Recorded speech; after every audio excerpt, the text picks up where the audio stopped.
James. Cool. It is great to have you on the podcast, mate. I just said to you just before we went live, we had that original conversation back in David Lloyd many years ago, and from that moment I thought, what a fascinating story this person's got. So we're going to get into that, but before we do, just tell us a bit about your life right now and what you're up to. Well, first of all, thanks for having me, mate. It's a pleasure to talk to you always. A multifaceted life, really. I do lots of different things. I like to keep busy, which I know you'll be able to relate to. I think from a sporting context, you have to have a goal and you have to have structure. Otherwise, you don't tend to achieve very much. So day to day now, I run a CBD business. So I'm managing director for a CBD business here in the UK. I have martial arts academies for kids, karate kids mainly, kids karate classes that I do, and do a little bit of speaking, a few bits and bobs like this, which is really cool, which I absolutely love, to be honest with you. I love those. That's probably the bit of the thing I enjoy most about my life, I suppose, in terms of imparting a bit of knowledge and wisdom, what little I've got of it, on other people and have an impact on other people, because that's what I enjoy most. Obviously I'm involved in boxing now as well, so I manage my best mate who I know was on this podcast last week, Echo. Slowly getting into that world, because obviously I understand the fight game and the industry and what it takes to succeed and that sort of thing. I do a bit of radio and stuff as well. So yeah, lots of different things going on all the time. Lots of eggs in lots of baskets. Yeah, absolutely, yeah. Do you think that have you always been that way, James? Have you ever had like a traditional, alongside your karate, have you ever had like a traditional 9-to-5 type thing? Or yeah, I did. I mean, when I was competing, I was very lucky and blessed. I know we're going to get into the meat and bones of it, but obviously, as a cancer survivor, I was able to use that story, if you like, emotively to kind of get funding that other people weren't able to get, right? And obviously, pursue that and do that as a career, because I got sponsorship and stuff alongside coaching. And then I moved into sportswear sales. So my kit sponsor, actually local brand, Player Layer. Actually, I started working for them when I was probably 26. And I was still competing like full time, part time. Right. And that was sort of my first foray into the working world, if you like. But I've always tried to be busy. I think I'm somebody that, I know we spoke about this as well, Sam, that I need a purpose. Right. And I'm always sort of like, I need to have an impact. I need to feel like I'm having an impact. It's never been enough for me to just exist, even prior to any traumatic life experience. So I do like to keep busy, and if an opportunity comes my way, then I'll take it. Sometimes, my own expense, because sometimes I take on too much. But I've always been somebody that likes to juggle lots of different balls. How did that manifest itself when you were a kid, James? So now you try lots of different things. You said you need to find a purpose. What was that like when you were a kid? Was that you trying lots of different sports, or? Yeah, I was never naturally gifted at sport, but I was always a really sporty kid. The school I went to, people played rugby and did cricket, and I tried those things, but it was never really me. I was always a fighter. I was always somebody that liked to challenge myself physically. I don't know where that comes from, as something perhaps in my background or my childhood or my family life, where being tough and being hard mattered. So obviously martial arts was just the natural sort of niche that I found for myself. But I always like to play football and like to play tennis and do various different bits and bobs, and just stay active as possible as a kid, because I think probably as a child, without being diagnosed with it, and I think there's far too many easy diagnoses these days, but I think I probably had a bit of ADHD. As a kid, I was very active, and just my attention would just go somewhere, so I had to be busy and focused, which I know again we've spoke about before as well. When you, it's funny, James, when I think about karate, and I think a lot of people are probably the same of a certain generation, I just think of Karate Kid. Yeah, everybody does. And the classic origin story of the kid that was getting bullied, and then he learns how to fight, and he meets his sensei, becomes his master and his mentor. And what was your origin story when it comes to martial arts? I think every child looks up to their dad. Every child kind of wants to emulate their dad. You're doing gymnastics, I'm doing karate, you're playing football, you score a goal or something, who's the first person you look to on the sidelines? It's your dad, right? And I think my dad I always had this sort of image of my dad as being is a very tough bloke. Very traditional, very working class, hard, My upbringing was very privileged, but wasn't easy. So I think I needed to prove myself sort of in some way, shape or form, and the best way to do that was sort of physically, you know. And I was never naturally coordinated. I was never somebody who was I was not a natural athlete. You know, I'm not being humble with that either. I just wasn't somebody that was naturally gifted. Okay. Probably doing myself a little bit of a disservice, because I think actually all the skill that I learned was all learned. It was not innate, you know. One thing I do have that's innate is like mental toughness, which we'll get to. But my dad used to box. Okay. I think I always wanted to box, and boxing is like probably my first passion, actually. I love boxing. It's the toughest sport in the world. I could tell you why, but it's something that I wanted to get into. And my dad always wanted me to do martial arts first, and he happened to know my karate instructor because, funnily enough, he used to live above or below his coach. So like years and years ago, in like the 70s or whenever it was. So, and he happens to be one of the best karate technicians in the world, like bar none, and he happens to live in Nottingham. Former world champion, won the world title in 1984, I think it was, 1984, 1986. So it was just a natural opportunity for me to take and something for me to try. And the idea was that I would go down the karate route and embrace martial arts and get the discipline, because my dad was tough. Right. And he always felt like I needed discipline. It was always a thing that, and that's the first thing that parents come to for karate, kids karate, is discipline. Yeah. Because it is very Japanese and structured and, you know, oriented that way. Military-like almost. And I probably did need that. Not that I didn't get enough discipline at home, but I think my dad's attitude was, he won't listen to me, he'll listen to somebody else. Right. And probably make his life easier, which he probably did. And then obviously the idea was I would then transition into boxing, which just didn't happen because obviously I excelled at karate.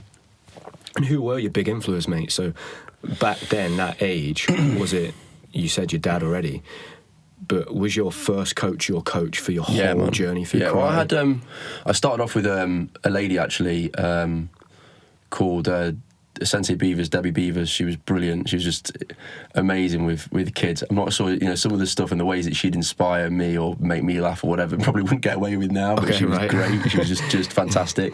She didn't take no prisoners, but she was technically very good and just great with children, you know, with kids. And so she was sort of my first coach. But then because I was a big kid, like, I was always always the tallest kid in school. Mm-hmm. If anything, I probably stunted my growth as I got older. I spoke to my physio actually not long ago. Apparently, I should have been about 6'5", 6'6". I'm only 6'3", 6'2". So, but yeah, I was always a tall kid, a big kid. So when I was about 12, I started training with adults. I was 12, 13. I was training with adults because I was like 6 foot. Right. So I couldn't train with kids my own age. And that's when I moved to train with Sensei Trimble. So Aidan Trimble is, the most influential person in my life apart from my dad, you know, and my mum. Probably, arguably, I would probably say actually, I got on a limb here, probably the most influential person in my life. Okay. Because without his influence and without his guidance and the opportunity that he gave me, I wouldn't be sat here doing this podcast with you now. It's as simple as that. God knows what we're doing. And what impact did the culture of karate have on you, James, when you were growing up and you were a young man and a teenager? You talk about that discipline and the structure. Yeah, I think, you know, look, these things are all about being honest. So to be honest with you, I was probably a bit lost as a kid. Right. I was really lost as a kid. My home life wasn't easy. It was difficult. Like I said, I was privileged. And everybody's trauma is unique to them in context of their own world. So as I like the phrase I like to coin sometimes, which some people don't like, it's a bit insensitive, is, you know, there's kids dying in Africa, which there are, and it contextualises everything. But when you think about it in terms of your own life, you're only exposed to the environment that you're exposed to, you know. Different environments are different to everybody throughout the world, and my home life was difficult. It was not particularly happy. So I was sort of a little bit lost, and as a young kid, I would bounce around from, you know, one friend's house to another friend's house at weekends and stuff. Right. Which, looking back, was probably just to escape. So I was always looking for an escape, and I was always looking for a sense of belonging. And the biggest thing that karate gave me was just a sense of belonging. It gave me a sense like I belonged to something, like I'd found something that, because it's so structured and the gains are incremental and you're always aiming towards the next belt, and then, you know, if you get into the sport side of it, obviously then it comes into competitions as well, but the two go hand in hand and in tandem, and you never stop learning. You know, there's there's only more than one way to skin a cat. Well, there's more than one way to hurt somebody as well, and you are learning a really dangerous skill set basically, and it's never ending. I'm still learning now. So as a teenager, when I really got into it, it provided me with structure that I needed, and it provided me with discipline that, obviously, my dad thought I needed, but I also did need, and it gave me, it taught me about setting targets, which obviously I've carried through, which everybody does as an athlete, you know that all too well, throughout life. But it really set the foundations for the human being that I've become, to be quite frank with you. Can you explain, James, the type of karate that you did? Because I think sometimes the difficulty with getting more kids into karate is quite confusing. Yeah. Because you're like, well, is it the karate where it's contact? Is it karate where it's not contact? There's loads of different federations. So, there's so many different federations, and I'm not going to get into it because it's a political minefield. Right. But, and it is incredibly traditional in its setup. But I did what was called Shotokan karate. And Shotokan karate was founded by Sensei Funakoshi, God knows when, 100 plus years ago. And it's the most popular form of karate throughout the world. But there are different styles. So you've got Shotokan, Kyokushin, Wado-ryu. There's sort of different variations. Right. Those are the three main ones, if you like. And Shotokan is traditionally very structured. It's all about your stances and the techniques you learn are very grounded. Okay. But it's incredibly explosive. So it's all about, one punch finish type stuff, So everything is, as you go through the belts, it's very structured. It's about learning, obviously, the patterns and everything, which is obviously what all karate is about. But when it gets to the actual meat and bones of it, when it comes to the application of it, when you get to, I always say that getting your black belt is like a qualification to actually start learning karate properly. That's my sort of interpretation of it, and that's what I tell people. You really start to learn how to apply these techniques and stuff, and Shotokan karate is incredibly powerful, dynamic in like short spaces, but incredibly powerful and quite lethal as well. And at what point are you starting to engage in contact with somebody else? Is it when you're working your way through the belts? In the playground. when you're working your way through those belts, because I think I read that you got your black belt at 15, is that right? Yeah, that's right, yeah. So I think 14, 15. You're already in contact at that point? Yeah, do you know what? It's changed a lot now because it's not... I used to train at a leisure centre in Arnold when I was a teenager or whatever, and it was like a concrete floor, and I'd be like 13, 14, 15, and I would be fighting grown men. And when I say fighting, I do mean fighting, but it's like, in karate, it's stop-start. So, you land and you're away, because the whole point of karate competition is it's meant to reflect a fight. So the idea being, in a real-life situation, you only get one chance to throw a punch and actually, hurt somebody. That's why years ago, 20, 30 years ago, we didn't used to wear gloves, it was bare knuckle. Because the idea would be, it'd be, bam, and you're gone. Because it was, reflect the reality of self-defense. You don't have 12 rounds to punish somebody, so to speak. But I started, you do competition karate when you get to a certain age, if you want to do it, obviously, and if you're good at it, but we really keep them out of that until they're probably a year or so in, 2 years in. You can get 5-year-old kids and you can put gloves on them when they're 6 or 7. It's quite funny, actually. It's quite cute, but really funny as well. It's like wind-up dolls. You just watch them go, They don't really know what they're doing, but it's physical competition, and it's managing confrontation and stuff, which is obviously great for people of all ages. But I only really started fighting, I think I started when I was about 8 or 7, and I think I had my first competition when I was about 10 or 11 maybe.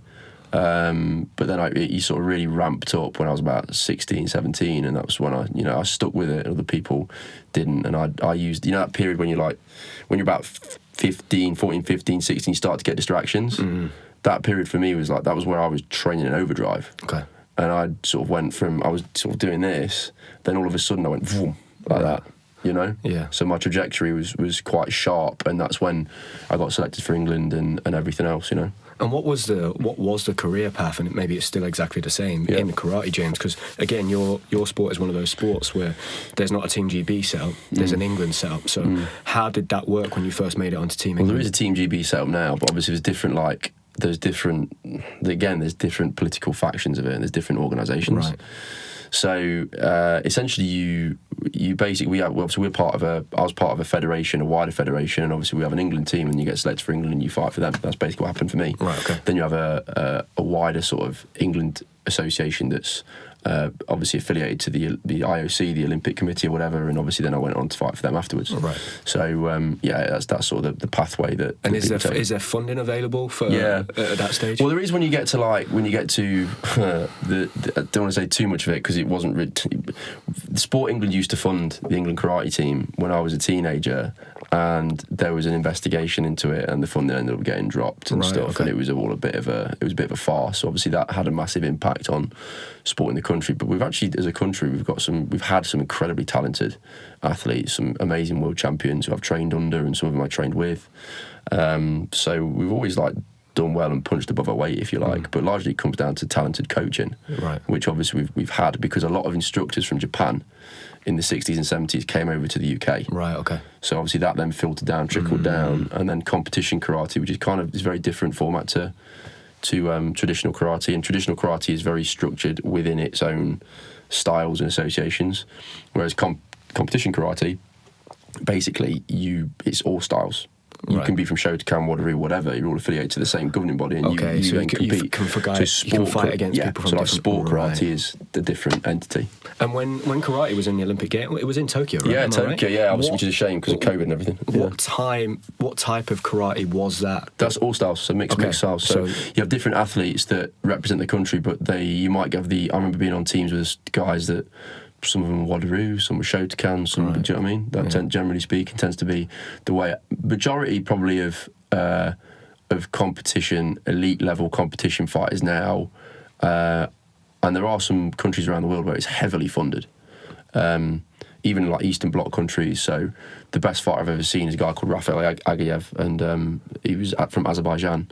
The guy's incredible, but your height, but a bit heavier, and he was just an incredible athlete, amazing, but heavily funded, really well funded, you know. Yeah. The French karate team, when I was a teenager, I think karate back then was one of the most popular sports in France, right. And some of their fighters are celebrities, no joke.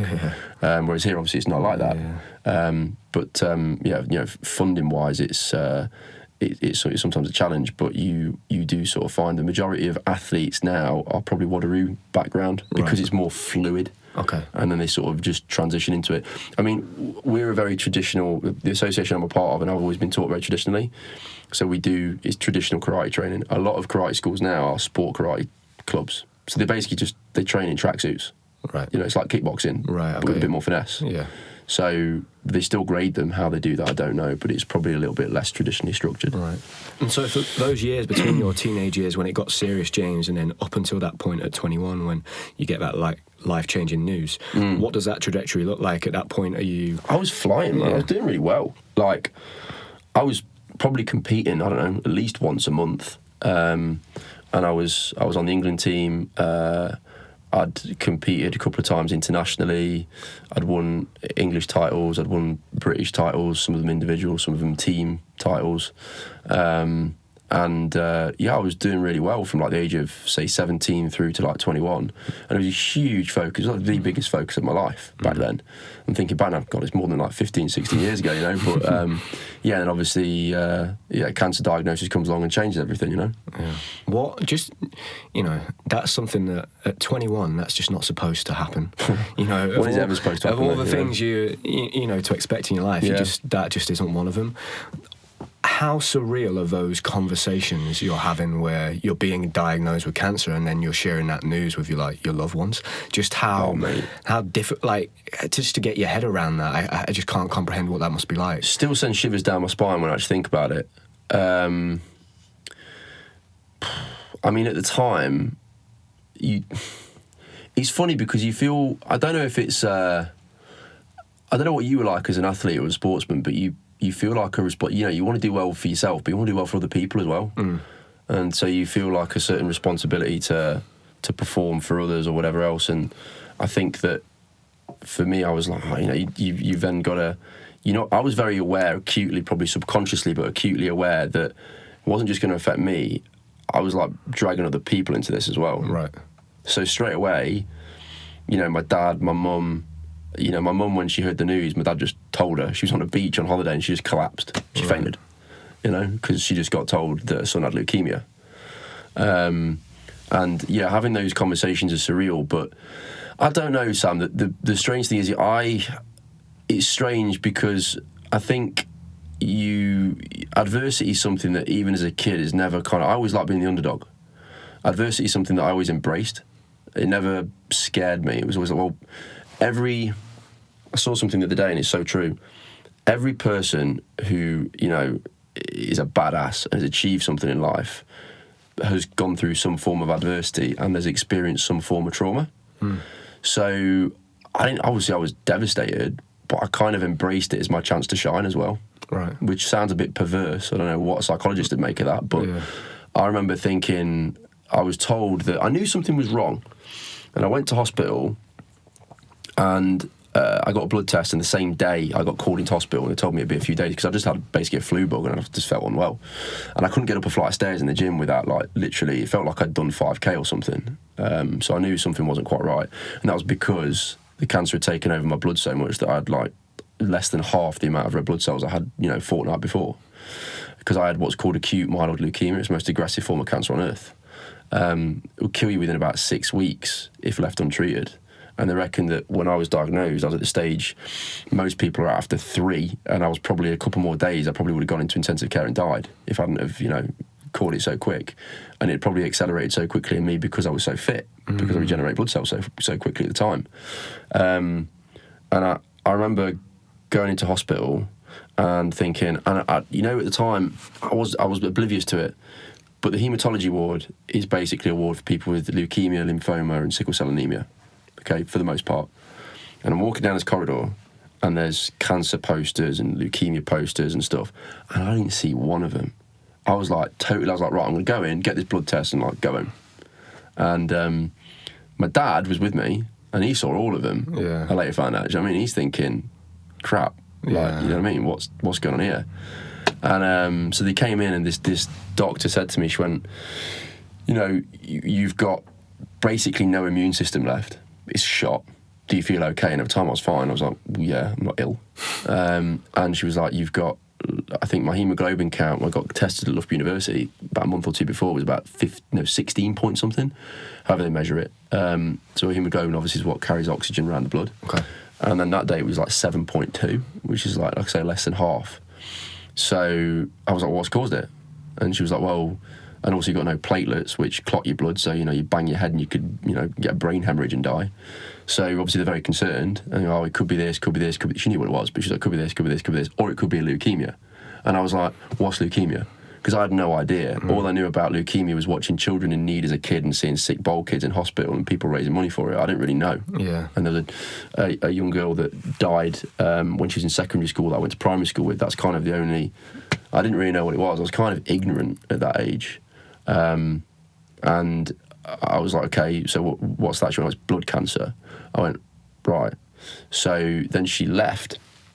My dad left, went to get some stuff because you're probably going to be in hospital for a couple of days. And I was like, all right, cool. And then she came back in the room and I could tell that there was something not quite right. Right. So I said to her, I said, look, be straight with me, no bullshit. Those are my words. What's wrong with me? And she looked at me and she went, I'm 90% sure you've got leukemia, but whatever leukemia it is, it's treatable. I was like, right, what are my chances?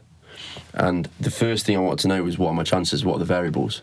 So it's like going to a competition and looking at who you're up against and working out what's the best route to success. So she said, if it's a low risk leukemia, 90% chance. If it's a medium risk leukemia, 70% chance. If it's a high risk leukemia, 50%. I went, whoa, hang on a minute, because I was thinking she was going to say, when she started, low risk, I thought 90% chance I was going to die. Right, okay.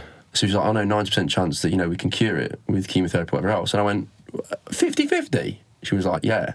I went, well, what am I? She went, we don't know yet, we're going to have to test it. I went, well, I had to take 1%. Yeah. So I remember thinking, actually, my mindset was, I was like, relief is the wrong word, but I thought, all right, challenge accepted.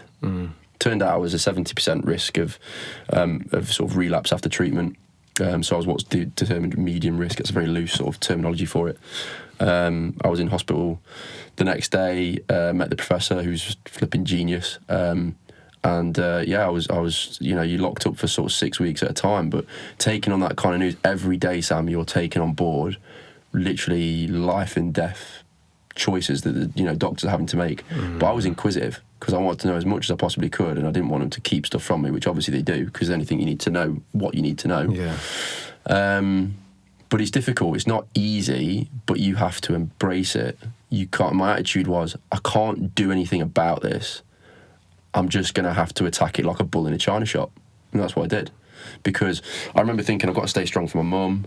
I've got to stay strong for my family. And there was always they said that there was a chance of, you know, they can give you a stem cell transplant. Formerly, we can give bone marrow transplants, but they've sort of taken over from bone marrow transplants now. Same thing. And I'm thinking, how would that happen? And it turns out you need a donor, and the chances are, well, the best case scenario is you have a sibling. I'm thinking, I don't want to put my sister through that, so I better make her through it. Which I ended up having to do, but that's, you know, at the time, it was just a question of taking on board the news, dealing with it, accepting it, because there's nothing you can do about it, and just attacking it, because I knew there was nothing I could do to change it. So, I mean, I sat in that room, and there was this little waiting room, and Have I Got News For You was on, and I used to love Have I Got News For You, and I was watching it, and she came in, and I had this conversation with her, and obviously I'm completely by myself, there's no family, there's nobody around, and she left, and I could feel myself welling up, and I was, you know, I started to sort of cry, and I remember sort of having my head in my hands, and I remember going, man up, sort yourself out, like, there's nothing you can do about this, you got to deal with it. And I turned Have I Got News For You back on TV, and I carried on watching it, and I'd laugh. And when you look back now, mate, do you think that was, because that sounds just like an incredibly strong way to react to a very difficult situation. Is there any element that when you look back now in hindsight, you think, do you know what? It's a good job I was 21 and I was fit, I was healthy, and I was probably quite naive. And, you know, when you're a 21-year-old young man, you think you're bulletproof. You're like, this thing isn't going to beat me. Especially if you're in sport. Especially if you're in sport. Yeah. So, and especially if you're in a sport where it's all about fighting, right? So do you think there is an element of that naivety of youth, like, almost help you in some ways? Do you know what I mean? Yeah, I do. Yeah. I know that's, you know, I've asked that question a few times to people, but not in the same context, and that's such an extreme context. I'll tell you why I don't think that. I don't believe that, because, and I was always a kid that had a good head on his shoulders, because I witnessed a lot growing up, in terms of, like, you know, family and stuff, and relationships between my parents and stuff. So I witnessed a lot more than I should have at a young age. So I was always had a mature sort of outlook on the world, if you like, and, you know. But I remember a nurse coming to me. I'm going to give you another long-worded answer here, Sam. I remember a nurse coming to me and saying, oh, it sucks, it's so sad that it's happened for you at this time, like, it's the time of your life and it's the worst time for it to happen. And I went, no, it's not. It's the best time for it to happen. And she was like, why? I said, because her attitude was, if you're an old person, you know, it happens, or, you know, let's say you're an adult of, say, 30, 40, whatever, you can kind of, maybe you've got money in the bank and all this sort of stuff, or you're a kid, you just cope with it. And I was like, no, you got the wrong attitude. I said, I had this debate with her at my bedside. I said, nah, if you're a kid, you should never have to deal with it. You know, everybody goes through trauma in life at some point, and we'll get through that. Obviously, this is a traumatic experience, but a child shouldn't have to deal with that. A child shouldn't have to go and have chemotherapy and radiotherapy and visits to hospital. I mean, it makes me sick thinking about it. A really close friend of mine, his little girl, his daughter, she's like 2. She's at Great Ormond Street Hospital with, it's not leukemia, but, you know, it's a similar problem. She had to have a stem cell transplant and stuff. She shouldn't have to be enduring that. Yeah, she might forget it, but you don't know what consequence that's going to have, and obviously you don't know what the eventualities are going to be, and that just made me sick thinking about it. And also I thought, if I was, you know, if I was an adult, like 30 years old, 40 years old, 50, 60, whatever, and I got a wife, and I got kids, grandkids, like, they need you, you know, like, you've got people that literally rely on you, and you're going through that. I was like, nah. I thought, this is the best time for it to happen, because I'm young, I'm fit. I mean, I was arrogant as hell back then, you know what I mean? I thought, nothing can beat me. And I thought, if I'm going to beat it, I'm going to give myself the best possible chance. It's now, and also, it's at a point in my life where I can use it and actually achieve something with it still. If I was 30, 40 and, you know, you're in a career and you're in a job and you've obviously got a family and everything else, it's going to probably affect your career, could affect your career path, could also affect your relationships, could affect your family life. You have absolutely no idea the toll well, you probably do, I don't know. People watching will probably recognise that we know 1 in 2 people get cancer now. And if it happens to, okay, maybe you accept that 80 plus, it happens, obviously, as we get older. But it affects the people around you, in my opinion, from personal experience, isn't the same for everyone, more than it did myself. The impact it has on your loved ones is like, oh, mate, you can't even comprehend it. You know, I felt bad for my friends. My mates were amazing. And this is why, you know, friendships like the one we have and the people in my life matter more to me, because nothing in life matters more than the people in it. The people in your life are everything. Family, friends, relationship, because they are the single biggest impact on where you go, what you do, what you achieve, your frame of mind, what you think, how you feel. And for me, like, the friends I had were just amazing, man. It's really, say, lucky, and there's a lot of luck involved in this. I was diagnosed at the end of my second year of university, sorry. And I was in hospital for like a 4-month period, which was bang smack through the middle of summer. So it sucks, I'm missing summer. Yeah. But you know what? All my friends at the time, I was 21, were like back for summer. So guess what? I created an environment for myself that enabled me to survive and almost not block it out, but just, I wasn't alone. I was never alone. And you know, obviously through mental health related stuff, if you know, loneliness and feeling alone in any kind of trauma is just going to make things worse. So I was surrounded by people and basically surrounded by love. Yeah. And those people, those friends, I literally every day, mate, I had 2 people come to see me every day. Like I had a morning, afternoon and evening slot on a timetable on the wall of the hospital, because I was in hospital for like 6 weeks at a time. Yeah. 6 weeks at a time in a room about this size. You're literally a prisoner and you're getting pumped full of drugs and chemotherapy and stuff. And I was never alone, man. I had a PlayStation, TV, like life could have been, I made it as comfortable as I possibly could. Yeah. And it's interesting what you said as well, James, before, like, if that happens at the end of your life, there's no guarantee you've got those people to come and see you, right? 100%. You know? If it happened to me today, dude, I'd be alone like 99.9% of the time. Who's got time to come and see you in hospital when you've got a 9-to-5 job, or you've got a relationship, or you've got kids to look after? Yeah. You know, as you get older, you as a man, especially with social creatures, and I'm incredibly social. You know, people get responsibilities, and when you're young, you don't have any responsibilities. I mean, I took on more responsibility at the age of 21 as you would as an athlete than most people. Yeah. But you have responsibilities like I have now. Yeah. So it was the best possible time for me to have it. And you know, ultimately, I spent 286 days in hospital in 15 months. It's a long time. It's a long time spent in hospital, because I had obviously 2 cancer battles, a stem cell transplant and everything obviously at the end of it. And you literally look down the barrel of a gun, but 286 days in hospital, man. So, and I can honestly say there wasn't one day in those 286 days that I wasn't with someone. I was never alone. Even when I was like really ill, there was times when I was really ill, I still had the odd person even come and like wave at me through my window. Do you know what I mean? Yeah. I mean, like, you can't knock that kind of support. Yeah. But then as an adult, it has because the people in my life do matter more, because I know how fragile life is. You've got more to lose, right? Mate, yeah. I know that it's one of the oldest cliches is, you know, time is precious. Yeah. But I know that the people in your life are the most important, because, mate, like, I know obviously how important they can be. Yeah. So my friendships and my relationships I take incredibly seriously. Like, incredibly seriously, because they're the most important thing. Yeah. And unless you've got that frame of reference and you've got that trauma reference to draw from, and everyone interprets things in different ways, not everyone thinks the same way. Yeah. So you can put like pressure on your friends even that, you know, that is probably a little bit unjust at times, because, do you know what I mean? It's like your expectations, my expectations are high, because I value the importance of people. And that's what I learned, that's what I took away from it. But, you know, look, one thing I will say as well, you know, one thing that somebody said to me once upon a time, I was doing a lecture, and this girl said, do you think cancer's the best thing that ever happened to you?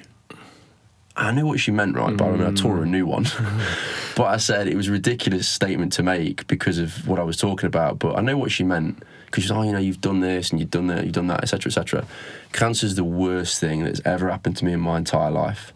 But I wouldn't change it for anything, because otherwise I wouldn't be stood here having that conversation with you, and it made me a stronger person. But it's easier for me to say that because I'm alive. Yeah. And what I don't like is when people say, you know, are you alive because of fate or God wills it? Nah, crap. Like, because you're telling me that my life then is more important than the little girl down the corridor that died at the same time I was in hospital. Don't make me sick. Do you know what I mean? I'm not alive because I'm better or more important in the eyes of anything or anyone else. I'm alive because of, you know, outstanding medical science, great healthcare, yes, a little bit of physical fitness and a tough mindset, because I do think it helps. And ultimately, luck. Yeah. I'm just insanely lucky. You know, it's like my sister was a perfect match stem cell donor. Because it's meant to be. No, it's not. It's just luck. I'm just really lucky. So I've got to make my life count for something, because otherwise, what's it all for? Yeah.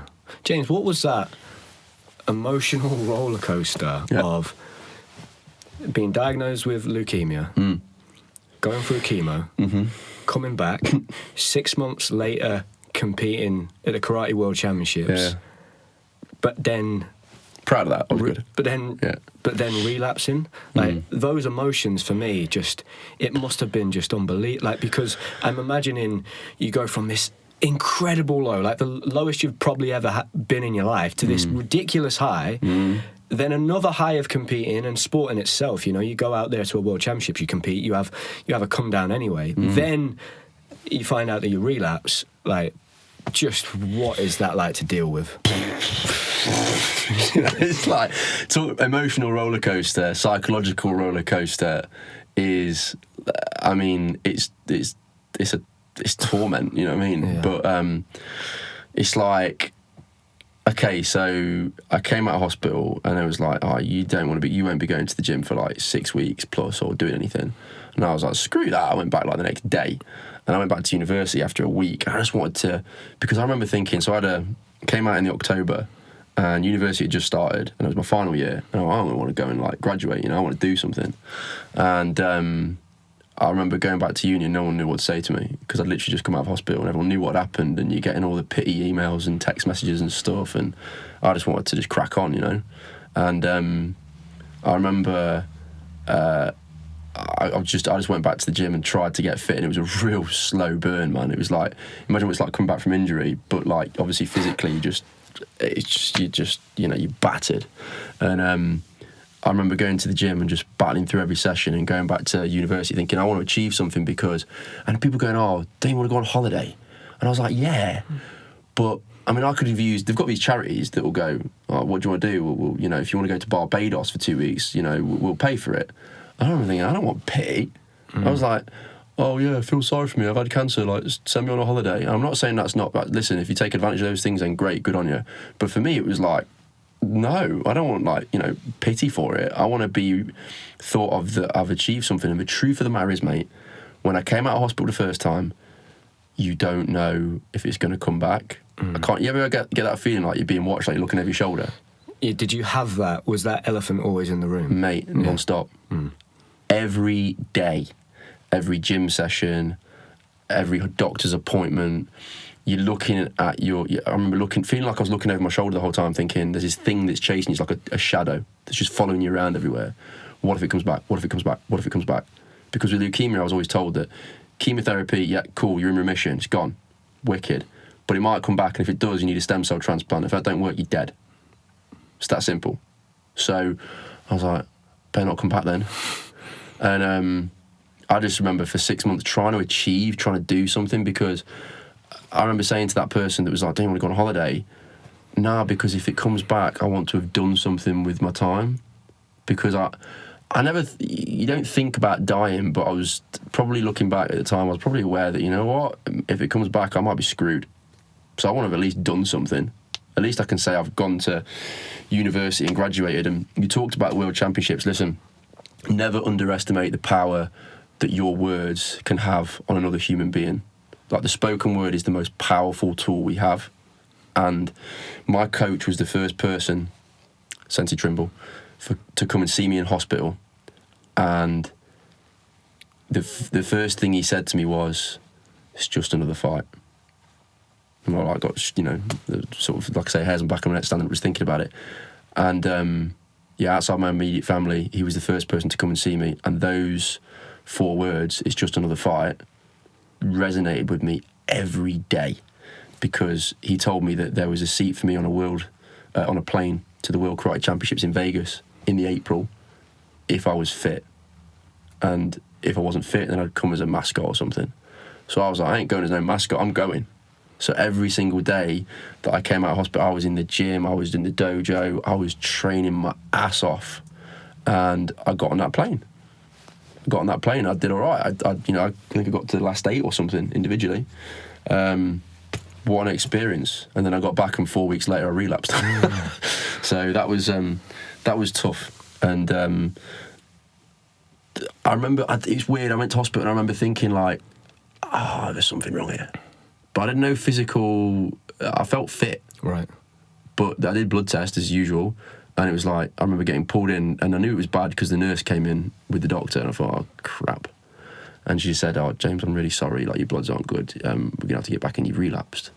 And I was like, oh, you're joking. And I knew then that I needed a stem cell transplant. We knew in advance that my sister was a perfect match. The toughest thing I've ever had to do in my life, mate, is tell my sister that I needed her to save my life. Can you imagine doing that? Like, I left that hospital and I remember sitting in the car going, shit. I was like, what do I do now? First thing I did was went and told my dad. So I was like, hi, Dad, went to his office. Cancer's come back, I've got to go back in. They're giving me tonight off, I'm back in tomorrow. And that was difficult. Then I had to go and tell my mum. So I went and told her. And she took it well. Incredibly brave woman, my mum. She was amazing. I think the biggest compliment I can give my mum is that, imagine having a child with cancer, something you can't control. You've got no control over your child's life, existence. But having the strength to take a step back and not smother him and let him deal with it with his friends and, do you know what I mean, whoever he was with at the time, that was amazing. And she took it very well. I'm sure she bawled her eyes out when I left, but, she did it well. And then I had to go and tell my sister, and she was at work at the time. And, in typical James fashion, I said, hey, Bex. She went, yeah. I said, remember I said I might need you to save my life? And she just burst into tears. And I was like, oh, crap, that was difficult. That was just my way of making it easy by making a joke out of it. Yeah. So. And then obviously I was back into hospital for a good sort of 3-4 months. And if in answer to your original question, give me a break. Give me a break. And it was just like, there was the stem cell transplant date was like, it was nothing beyond that. Thinking about it psychologically, it was just, I've got to get through the treatment because it's pretty brutal. And I've got to get through the next round of treatment because that's even more brutal. Then I get through the transplant treatment because that's really brutal. And then I got to have a stem cell transplant and pray that it works. Yeah. At that point, once you're going through it the second time, and it's even more risky. Yeah. There's more at stake. Yeah. You're having a transplant from your sister. How hard is it then to stay resolute? Do you know what I mean? You stay resolute at that point, right? You're obviously a bit downbeat because you're like, again, But I kind of always felt like it was gonna happen. I don't know why, I just did, because like I say, you're always looking over your shoulder.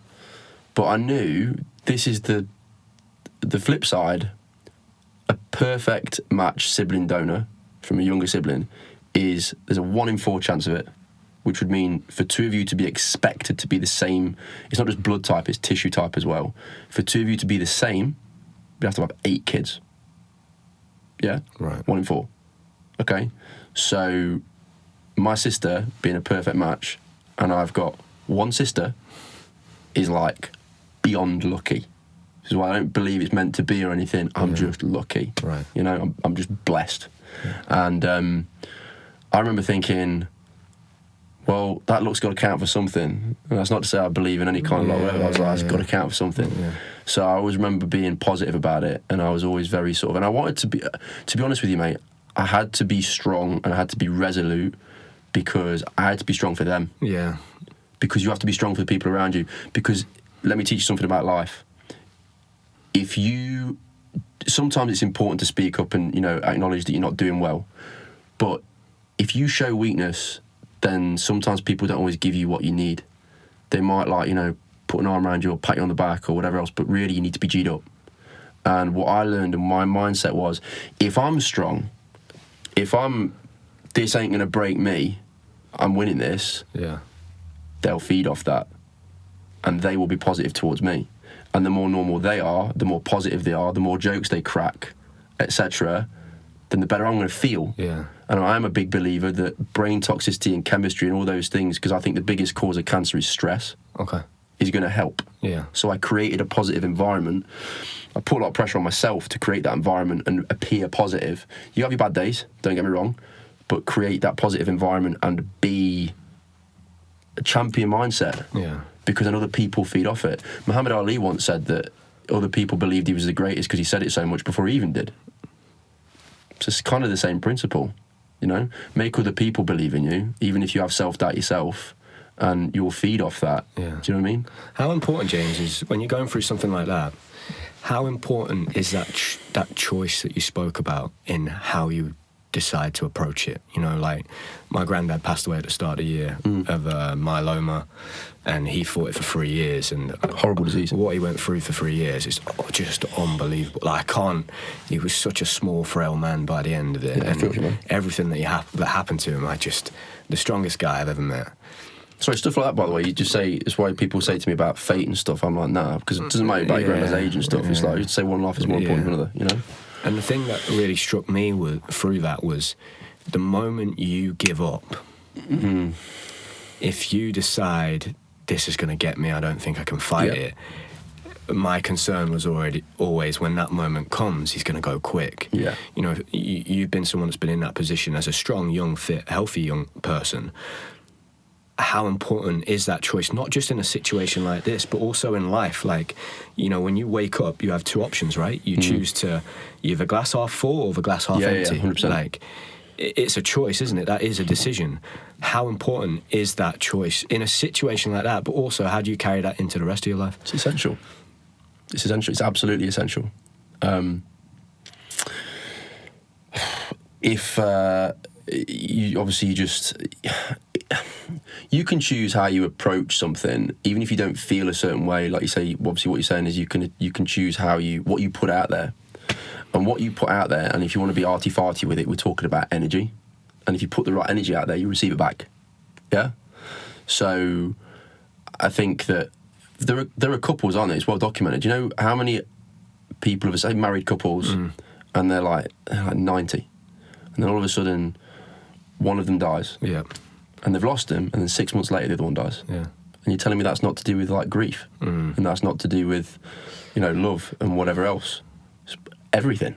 Yeah. So there's so much we don't understand about the human brain and interpersonal relationships and the effect that has on our brain chemistry.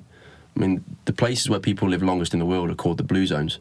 And in the blue zones, there's no stress. There's no stress. There's very little heart disease. There's like good food, and there's a huge sense of community and family, and that's what keeps people living longer. So, but in the same context, you have to have that mindset, and you have to outwardly portray that you're going to beat this. Yeah. And you have to show belief, and you have to. It's like you can be struggling, and you can be going through the darkest times, which you and I have both spoke about before, but you get up out of bed anyway and you do something. You could keep doing that for 6 months and still not feel right, but you keep doing it because not in every case is it going to make the biggest difference, but in the majority of cases, it's the best chance. You're giving yourself the best chance to thrive and to get out of a hole, and it's all about giving yourself the best chance. So for me, it was just about I needed to create the best environment. Whether I was how consciously aware I was of it at the time, I don't know. I think I was quite, because I remember making notes and stuff. Right. But creating the best environment for myself in order to feed off that good energy, because I do think that psychologically it has a huge part to play. I mean, the physical scars are like nothing. You know, it's the emotional, mental ones that something like that leaves on you. Everyone's been sick before, you know. Everyone's had a headache, everyone's had diarrhea, everyone's had constipation. And you put all those things in one, but multiply them by like 1,000, I'll be honest with you. Because like you just obviously talked about your granddad, I could go into the treatment for you if you wanted, but it's brutal. But it affected other people a hell of a lot more than it affected me. I mean, I had pneumonia when I was in hospital, and nearly died. It sounds daft talking about this, but I did it like a couple of times. And you just have to I remember when I had the stem cell transplant itself. It's just a transfusion. You have all the treatment before. You have full body radiation, which is horrendous. Was for me anyway. And then you just have it's just a bag transfusion full of stem cells from my sister. And I remember looking at this bag, thinking, this better work. And I remember closing my eyes, and I don't think I really woke up for like 2 days. I was sort of like in and out of, I was like in a coma. I was just really, my sister called it zombified, do you know what I mean? Because obviously it's doing its thing, but I remember thinking very clearly, I'm either going to live or I'm going to die here. So I'm looking down the barrel of a gun thinking, well, this better work. But I knew that I'd given myself the best chance, partially because I'd created the best environment for myself, and largely because I was surrounded by the best people I possibly could be. And then moving, the latter part of your question, carrying that into life, it's exactly what I've done. I believe in creating the best environment for yourself. Doesn't always, this is the thing, people think you see all these self-help videos and things going around, and I do a bit of motivational speaking and stuff, but I'm a realist. You can do all these things, it doesn't mean it's going to work. Yeah. But you're giving yourself the best chance in every single opportunity. And now people want things like that. Yeah. They don't realise that maybe you have to create the best chance for yourself 100 times, 1,000 times before it then shows dividend. Yeah. And people want, if I do this, it's going to, do you know what I mean? It's something good's going to happen. It doesn't work like that. Do you think sport then, James, and karate and learning, because in sport, right, we're big believers that you can almost learn all the core life lessons that you need through sport, and one of the things you learn very quickly is you're going to fail again and again and again and again and again, but you keep going, you get back on your feet, and you also give yourself the best possible chance of succeeding. But the reality is, a lot of the time it still doesn't work, but you do it anyway. Do you think that set you up to be able to, in some ways, have that mindset? 100%. Yeah. I think that also, in sport, you lose, let's face it, on the whole, you lose more than you flipping win. So, but what do we know? You learn 1,000 times more from winning than you do from losing. Let me say that again. You lose 1,000. You would get there in the end, mate. You learn 1,000 times more when you lose than you do when you win. 100%. It's just so true. Yeah. Because when you win, what do you lose? We've done everything right. Yeah. Do you know what I mean? But when you lose, what do you learn? Okay, well, why have I lost? Well, did I do this wrong? Did I do that wrong?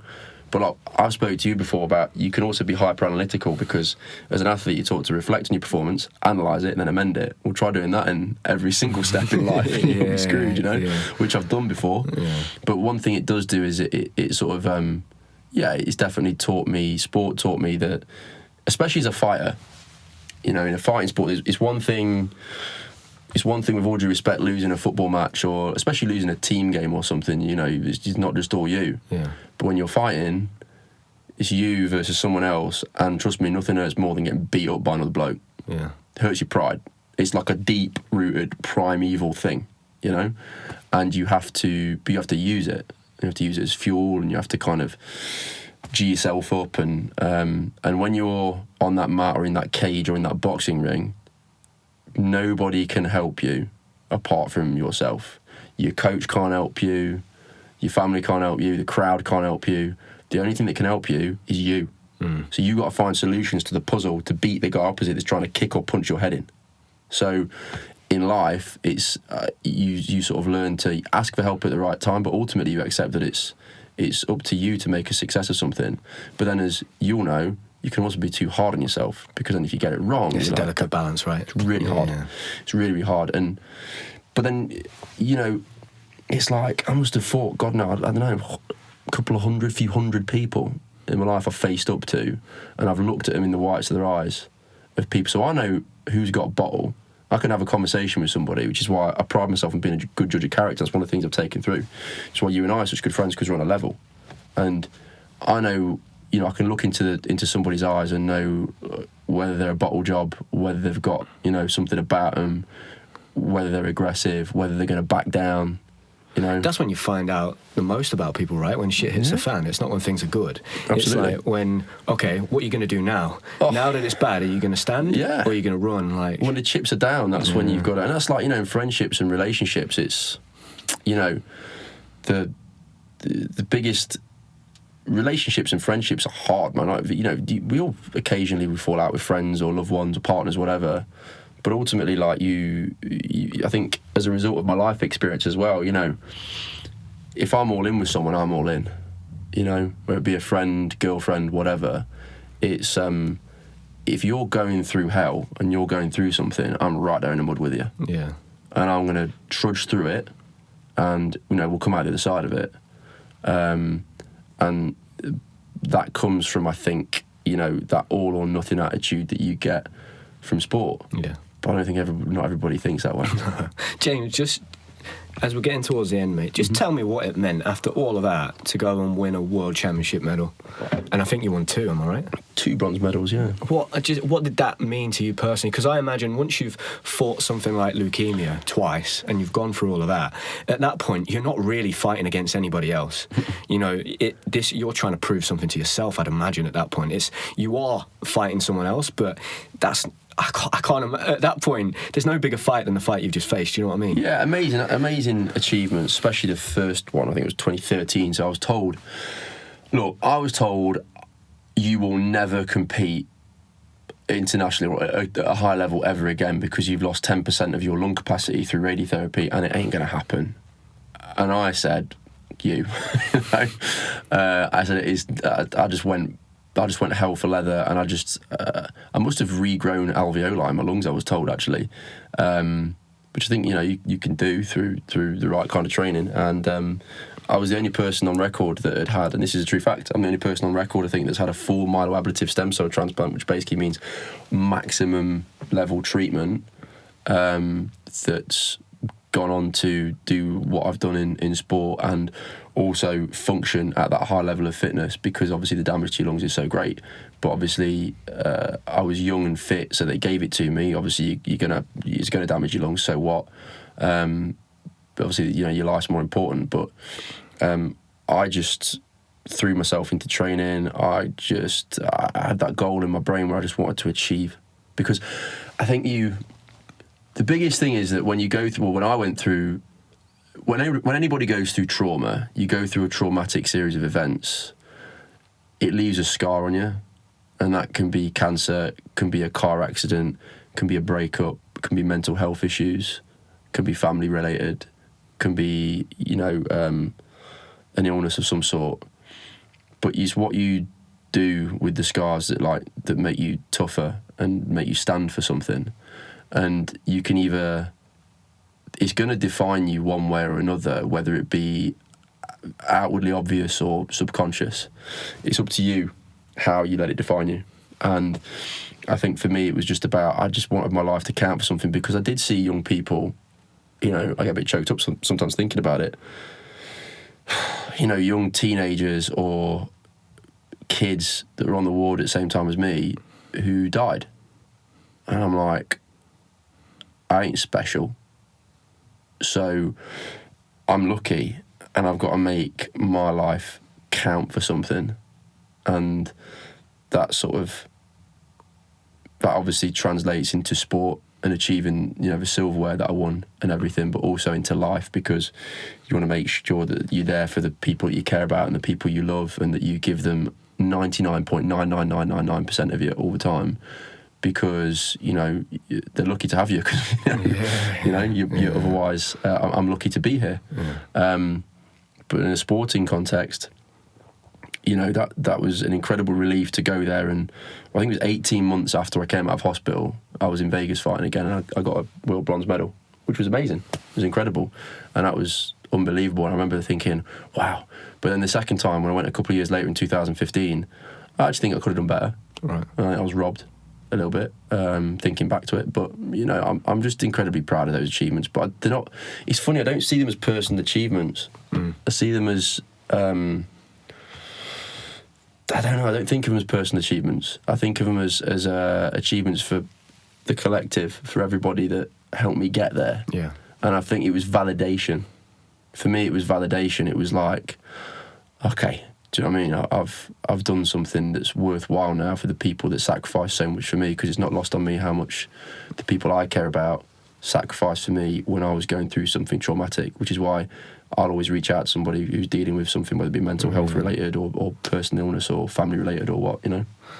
James, just to finish off, mate, just what are your hopes for the future? What are your plans for, you know, we're going into a new year, and also alongside that as well, is there still that shadow that follows you around? Is there a chance that you can relapse or anything like that anymore? Or is that all gone? That shadow's gone, bro. You're able to just... That shadow's gone, man. I mean, that must be an incredible... Does it almost... It can always come back. They always say that, Right. but it's not. I mean, listen, it's... Do you feel like you've had like a second chance? 1,000%, man. I shouldn't be alive. Yeah. Left up to nature, I ain't having this conversation with you right now. My ashes are scattered somewhere. Probably at the bottom of mum's garden or something. Seriously. So... you know, left to nature, I wouldn't be here. So yeah, I've got a second chance at life, which is why life matters to me so much, and the people in it matter, you know, so much to me, and the things I do matter so much.